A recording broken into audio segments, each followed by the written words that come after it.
Hi, this is Dr. Nick with the ECG Academy, and we're going to continue our discussion of atrial tachycardia in this section. This chapter is on atrial tachycardia with aberrant conduction, or aberrancy. This is the bane of most monitor techs because they're constantly trying to figure out if a wide complex tachycardia is atrial with aberrant conduction or is it ventricular tachycardia. Now, there'll be a whole section in diagnosing wide complex tachycardias in the advanced course, but for the sake of this discussion, we'll talk about what atrial tachycardia with aberrancy looks like and how to try to identify it on a rhythm strip. So, imagine you have some kind of atrial tachycardia that's going round and round at a rapid rate. You know the AV node may or may not conduct them one-to-one, but let's assume the AV node is good at conducting.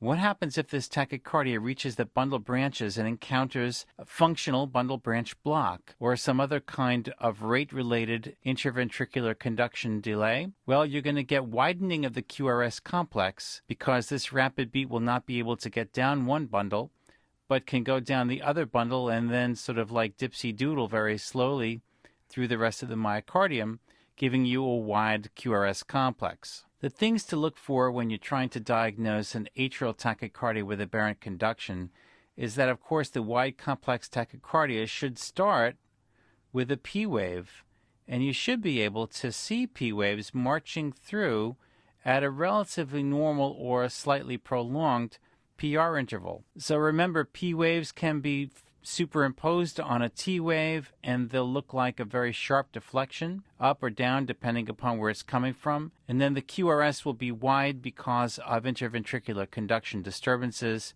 And if you're lucky, you should be able to map out the P waves as they're marching through this arrhythmia. Well, let's take some real examples here. As I mentioned in the last chapter, don't ever take what you read on a rhythm strip as being the truth. Always figure it out for yourself. This patient supposedly had possible 12 PVCs in a row. I think you would normally call that non-sustained ventricular tachycardia, but we'll go over that in the last section in the basic course on ventricular arrhythmias and how to name them. But if we look at this rhythm strip, we can see that it starts off with something that looks like a sinus beat with a fairly normal PR interval. And then when you look at the forest, you see that there's this run of a rapid arrhythmia in 12 beats. And if you look at the QRS complex, it looks different than the underlying beat. It's deeper, it's a little bit wider, but it's not very wide. And you have to wonder, why is this looking different from the underlying rhythm? Is it because of an interventricular conduction delay or aberrant conduction? Or could this be some kind of ventricular arrhythmia? Well, how does it start? If we examine this T wave, it looks fairly flat, but obviously this T wave has a P wave superimposed on it. And this P wave precedes the first beat of the tachycardia, and the PR interval looks to be even just a little bit longer than the underlying PR interval. So that would make you think that this P wave is an atrial premature complex, or APC, or atrial premature beat, and it resulted in a widening of the QRS complex because it landed right at the point where one of the bundles, or at least part of the conduction system, was refractory, and so you had an APC with aberrant conduction here. Well, what comes after that? You have another QRS complex which looks exactly the same as this one, and there does appear to be a P wave in front of it. If you look at the PR interval, it's even gotten slightly longer. And if you scan across, I think it's easy to see that there are P's kind of marching through, each one superimposed on the previous T wave. And in fact, what I demonstrated in earlier videos is that the relationship between the QRS complex and the following P wave varies. So you can see this one comes a little bit sooner, and then this one comes a little bit later. So it's not part of the T wave. It's separate from the T wave. It's moving around, and that gives you more evidence that this is indeed a P wave, and each one of these P waves does appear to conduct one-to-one to the ventricles with variable PR interval depending upon how fast the tachycardia is, until this P wave, which is the last P wave of the tachycardia, and it conducts to the ventricles, And then notice that this T wave doesn't have a bump on it. And so there's no P, and of course there's no QRS following it. So this was a run of atrial tachycardia, but the QRS widened out because of the rate, and I think it's fair to call this a rate-related interventricular conduction disturbance or rate-related aberrancy. So it's atrial tachycardia with aberrant conduction. Well, it was mislabeled on the strip, but I'm sure you won't make that mistake the next time you see a strip like this. Okay, let's go on to one more example here. And this actually looks really nasty. Yeah, I mean, a lot of people would look at this and seriously consider whether this could be a run of ventricular tachycardia, which, of course, we'll get to in the next couple of sections. Looking at the forest, you have 3 fairly normal beats and then this run of a wide complex tachycardia, what looks like a normal beat again, and then another different wide complex tachycardia. It's 4 beats of a wide QRS, but it looks different than these beats. But remember what I told you about atrial arrhythmias with aberrant conduction.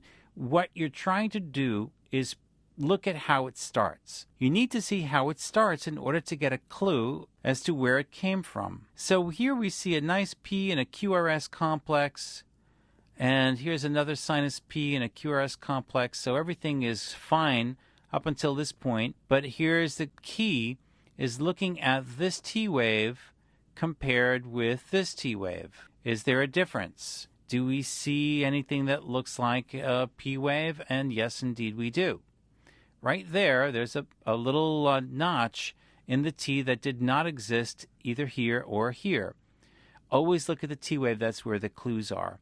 So if there is a P wave and it's premature, because obviously the next sinus beat would have occurred somewhere here, this is a PAC, and the QRS complex that follows that PAC has a fairly normal PR interval, a little bit longer, in fact, I think, than the intrinsic PR interval.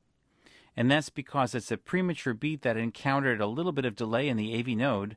You have this wide QRS complex that occurred because of a functional bundle branch block. And it kind of, let's assume that this is V1, it kind of sort of has this left bundle branch block looking pattern with a deep QS kind of appearance to it. But then where'd all these come from? Well, let's look in front of each QRS complex and see if we can identify a P wave. So here's this QRS complex. Is there a bump on the preceding T? Yes, indeed there is. It's right there. And let's look at this one. I think this T wave looks very pointy right here. And here again. And here again. And look, there is a P wave that's clearly identifiable in front of every one of these QRS complexes. This one becomes a little bit difficult to see because the P's and the QRSs are slightly moving apart from each other. But if you take your calipers, and I'll pull them up right now, if you take these calipers and put them on the P waves, you'll see that they actually do map out. It's quite regular. And if we put our calipers on a heavy line, we can see the rate here is about 200 beats per minute. And those P waves march out, and they're coming right on time. And I would say that this is a run of atrial tachycardia with aberrant conduction. But you want to see something really cool? Here, you can see that there's a bit of a pause. And following that pause, there's a P that occurs that's on time, if we're considering this to be an atrial tachycardia. And then the next one occurs on time as well. Now, why did this QRS become narrow and normal looking? I'll tell you why. Because this P wave blocked in the AV node. You had a second degree AV block that occurred right there. So this P conducted to the QRS, but this P blocked. Now you have the pause that refreshes, and the bundle branches recover. This P now conducts with a fairly normal PR interval down the bundle branches that are both capable of conducting. But then this P, which is also part of the tachycardia, I showed you it came on time, now, of all things, encounters a different bundle branch block. Look at how this QRS complex is going in the opposite direction. So this is a left bundle pattern, and this is a right bundle pattern. And the PR looks a little bit long, but if you take those calipers and move them, you'll see that here's the next P, and here's the next P, and here's the next one. And so these P's are marching on through. But what you had was one bundle branch block, and then you had one P wave that failed to get down the AV node. That pause that resulted allowed for normalization of the QRS complex because now both bundles are conducting. But then the next P wave from this tachycardia wound up finding the other bundle blocked. And then you have a run of the opposite bundle branch block. Now, this is not the same as bilateral bundle branch block or anything crazy like that. This is simply one aberrant conduction, and then it happens to be followed by aberrant conduction in the other direction. This doesn't necessarily mean that the bundle branches are diseased, because it's coming at a rapid rate. This is 200 beats per minute. And so it's a functional bundle branch block. It doesn't mean necessarily that the bundles are sick, but under these circumstances, they did not function properly. But this is a great strip here. I think if you showed this strip to a lot of people, they would not get that as being an atrial tachycardia with aberrant conduction. So I hope this lesson straightens things out for you and gives you some ammunition in fighting the idea that every wide complex tachycardia is ventricular in origin. The last video in this series is going to talk about unusual types of atrial tachycardias, and I hope you enjoy that one as much as this one. So this is Dr. Nick for the ECG Academy. Thanks for watching.